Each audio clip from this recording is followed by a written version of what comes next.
Halo, selamat malam teman-teman semuanya, anak-anak Tuhan yang ada dimanapun Anda berada saat ini. Saya kepingin sharing sesuatu pada malam hari ini. Satu ketika di Inggris, ada seorang yang bernama George Muller, yang dia adalah orang yang selalu mengandalkan Tuhan dalam hidupnya. Dan dia memberanikan diri karena Tuhan taruh sesuatu dalam hatinya, dan dia membuka sebuah panti asuhan. Dan tanpa disadari ternyata anaknya berjumlah sampai 10.000 anak yang menjadi pengawasan di bawah George Muller. Dan yang menarik, satu ketika panti asuhan ini semua bahan baku makanannya habis. Dan pada pagi harinya tidak ada makanan dan tidak ada minuman sama sekali. Dan akhirnya George Muller mengumpulkan seluruh anaknya untuk bergabung semuanya di aula, dan mereka berdoa bersama-sama.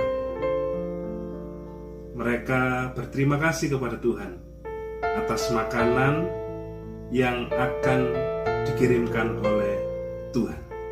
Dan tahukah Anda, sebuah mukjizat terjadi.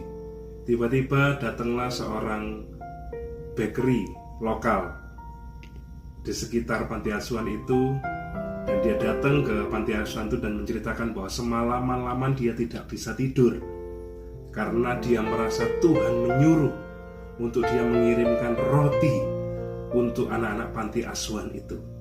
Dan yang lebih unik lagi, tiba-tiba ada sebuah kendaraan yang mengangkut susu dan tiba-tiba mogok di depan panti asuhan itu. Dan susu yang dibawa semuanya disumbangkan ke panti asuhan itu. Dan akhirnya George Muller bersama dengan anak-anak asuhnya hari itu bisa menikmati jamuan makan yang disediakan oleh Tuhan sendiri. Kalau kita mendengar kisah ini luar biasa kan?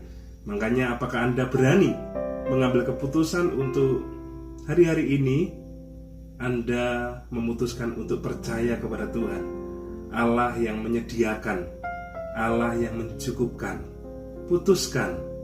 Ketika engkau mengalami masalah, jangan mencari orang lain, jangan mencari pertolongan dari siapapun. Beranilah datang kepada Tuhan, dan lihat pertolongannya, mukjizatnya akan dinyatakan. Justru di saat engkau mengalami titik terendah dalam kehidupan ini, engkau merasa lemah, justru di situ kuat kuasa Tuhan akan dinyatakan sempurna.